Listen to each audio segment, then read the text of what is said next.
Hello दोस्तों, आज हम निकलने वाले हैं माँ चंडी देवी और कनखल के दर्शन करने के लिए। और इस व्लॉग में मैं आपको डिटेल में बताऊंगा कि आप यहाँ कैसे जा सकते हो, रोपवे का खर्चा कितना आता है, पैदल यात्रा कैसी है और कौन कौन सी जगह आपको घूमनी चाहिए। सुबह उठकर फ्रेश होने के बाद मैं चला गया नाश्ता करने के लिए और आज नाश्ता में मैंने खाया गर्मा गर्म इडली। उसके बाद फिर मैं रेडी होकर मम्मी पापा के साथ ऑटो लेकर निकल गया चंडी माँ के दर्शन करने के लिए। दोस्तों, चंडी देवी माँ का मंदिर हरिद्वार में बाकी मंदिरों की अपेक्षा में थोड़ी दूरी पर स्थित है और यहाँ की चढ़ाई थोड़ी बाकी मंदिरों की अपेक्षा थोड़ी ज्यादा है, इसलिए हमने सोचा सबसे पहले इसी को कंप्लीट करते हैं। वैसे मैं आपको बता दूं कि अगर आपके पास एक दिन का फुल टाइम है तो आप एक दिन में ही चंडी देवी माँ के दर्शन, मनसा देवी के दर्शन, हर की पौड़ी का गंगा आरती और साथ ही साथ कनखल और बीच के छोटे छोटे मंदिरों के दर्शन आप एक ही दिन में कंप्लीट कर सकते हैं। हम सीधा पहुंच गए रोपवे के टिकट काउंटर पे, लेकिन वहां जाके पता चला कि 3.5 घंटा की वेटिंग चल रही है, क्योंकि अभी 4 धाम यात्रा और पुरुषोत्तम मास दोनों चल रहा है, इसलिए काफी भीड़ बहुत ज्यादा है। फिर हमने डिसाइड किया कि जितना टाइम वेटिंग में लग रहा है उतना टाइम में तो हम पैदल यात्रा करके नीचे आ जाएंगे। नीचे में ही हमने पानी भर लिया, क्योंकि बीच रास्ते में आपको कहीं पर भी कोई भी शॉप की व्यवस्था और खाने पीने की चीजें नहीं मिलेंगी,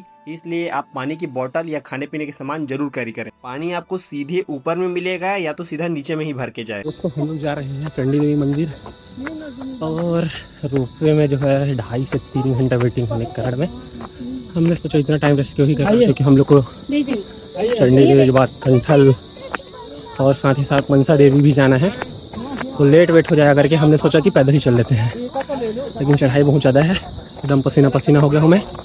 और मैंने आज पीले कपड़े पहने हैं क्योंकि शाम को गंगा आरती में भी मेरे को शामिल होना है। शुरू में रास्ता जो है सामान्य रोड की तरह ही लगता है, बस आपको चढ़ाई करते जाना है। लास्ट में सीढ़ियाँ स्टार्ट होती है। बीच बीच में रास्ता थोड़ा टूटा हुआ है दोस्तों, जैसा कि आप लोगों ने देखा होगा या फिर देख सकते हो। यहाँ से आप देख ही सकते हैं पहाड़ी में माता का मंदिर दिख रहा है, यहाँ तक ही चढ़ाई करनी है। और ये है रोपवे का रास्ता, जिसकी डिटेल मैं आगे दूंगा आपको। माँ चंडी देवी के दर्शन करने जा रहे हैं। कम से कम खाए पिए थे जी तो 2 किलो चर्बी तो पैदल यात्रा में हमारा निकल जाएगा। इधर मम्मी आ रही है गाइस। और लोगों ने यहाँ कुछ कुछ जगह में शॉर्टकट के लिए खड़ी चढ़ाई वाले रास्ते भी बना दिए हैं। किसे लगा चढ़ चढ़ के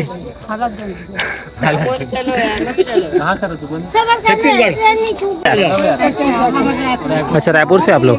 ठीक है। थोड़ी देर बाद हमें अपने छत्तीसगढ़ रायपुर के कुछ लोग भी देखने मिल गए, जिनसे हमने थोड़ी बातचीत की, उनको पानी पिलाया, फिर हम लोग वहाँ से निकल गए। थोड़ी देर ही चलने के बाद हमें सीढ़ियाँ भी मिल गई और चढ़ते चढ़ते फिर हम मंदिर के पास पहुँच गए। दोस्तों, मैं वैसे आपको बता दूं, आप बाइक या स्कूटी बाहर से रेंट में लेकर के आकर के चढ़ाई कर सकते हैं। यहाँ से सेकंड वाला रास्ता भी है जो बाइक और स्कूटी को लेके आता है। और यहाँ से कितना प्यारा नजारा है आप देख ही सकते हैं।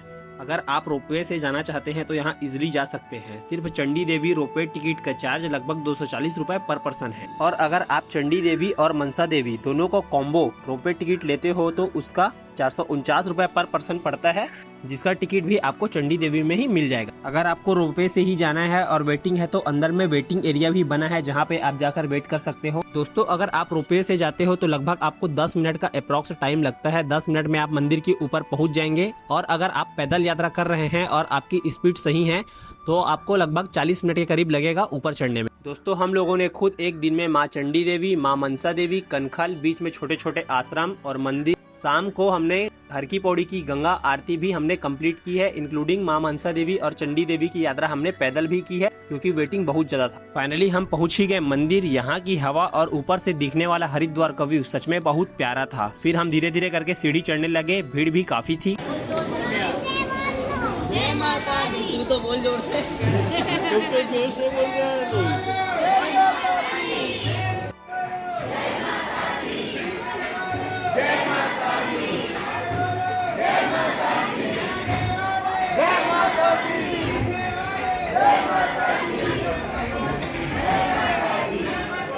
लो दोस्तों, आखिरकार हम पहुंच ही गए माँ चंडी देवी के मेन गेट पर। आप लोग भी माँ चंडी देवी के दर्शन कर लीजिए। यहाँ वीडियो बनाना बिल्कुल भी अलाउ नहीं है दोस्तों, लेकिन मैं आपके लिए वीडियो बना रहा हूँ ताकि आप भी दर्शन कर। अगर आप चैनल पे नए होंगे तो चैनल को सब्सक्राइब जरूर कर देना, वीडियो को लाइक कर देना और अपने दोस्तों तक शेयर कर देना। दोस्तों, माना जाता है कि माँ चंडी देवी ने यहीं पर राक्षस शुंभ और निशुंभ का वध किया था। इसी वजह से इस जगह का नाम चंडी देवी पड़ा। ये मंदिर जो है नील पर्वत पर स्थित है और हरिद्वार का सबसे प्रसिद्ध शक्तिपीठ में से एक माना जाता है। यहाँ की हवा और ऊपर से दिखने वाला हरिद्वार का व्यू सच में बहुत प्यारा था।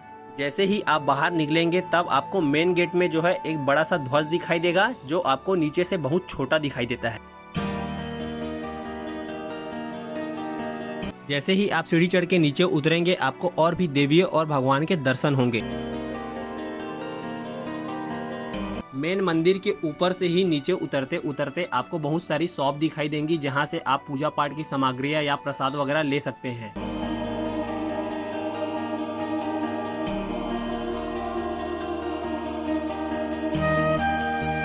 कुछ सामान खरीद करके हम आ गए मंदिर के बाहर। हमको बहुत जोर से प्यास लगी थी तो हमने मंगा ली 3 शिकंजी।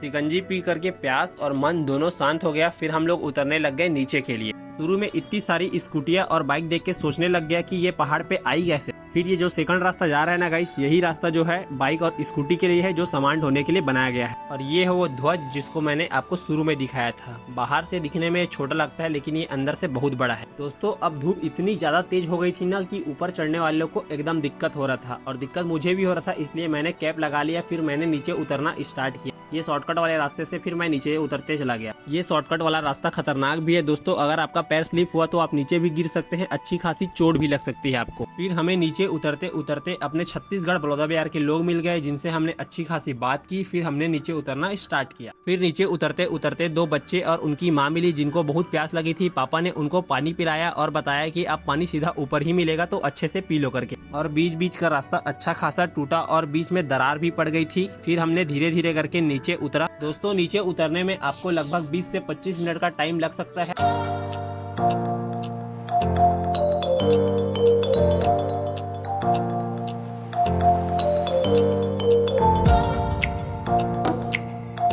नीचे उतरकर हमने फिर से शिकंजी पी और हमने कॉल करके अपने ऑटो वाले भैया को बुला लिया आगे के सफर के लिए।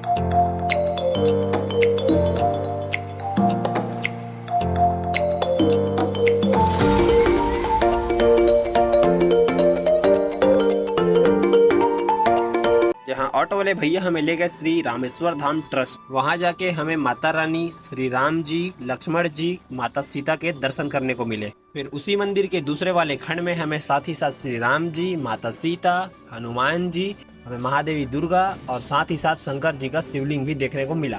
और यहीं पर एक तैरता हुआ पत्थर भी रखा गया था, जिसे राम सेतु से जुड़ा हुआ माना जाता है।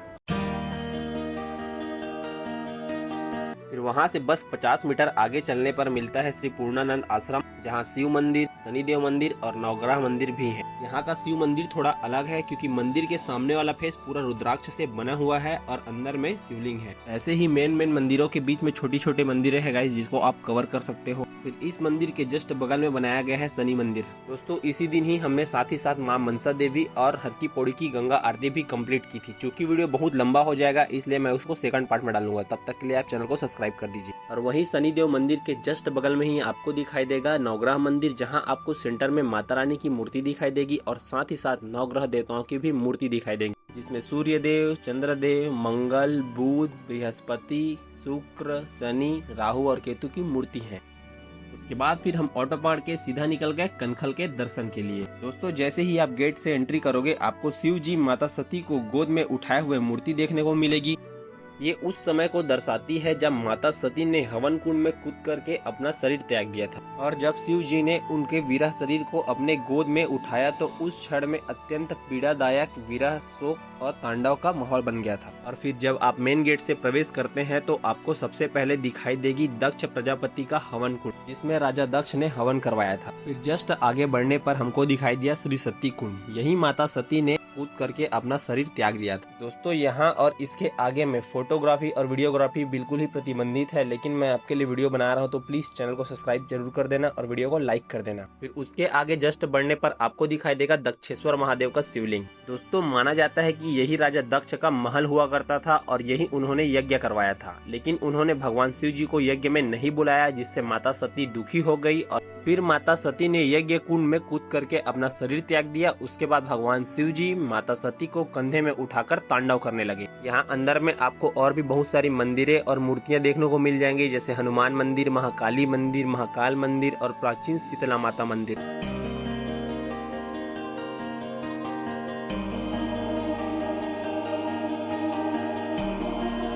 यहाँ का गंगा घाट भी बहुत प्यारा है, पानी एकदम ठंडा है, गर्मी के दिन में भी एकदम सुकून मिल रहा था। मंदिर परिसर के अंदर आपको और भी बहुत सारी मूर्तियाँ और पुराने मंदिर भी देखने को मिल जाएंगे। तो दोस्तों आज के ब्लॉग में बस इतना ही। वीडियो ऑलरेडी काफी लंबी हो चुकी है। नेक्स्ट ब्लॉग में मैं आपको लेके चलूंगा माँ मनसा देवी के दर्शन करने के लिए, और अगर सब सही रहा तो हर की पौड़ी की प्यारी सी गंगा आरती भी आपको देखने को मिलेगी। मिलते हैं नेक्स्ट ब्लॉग में।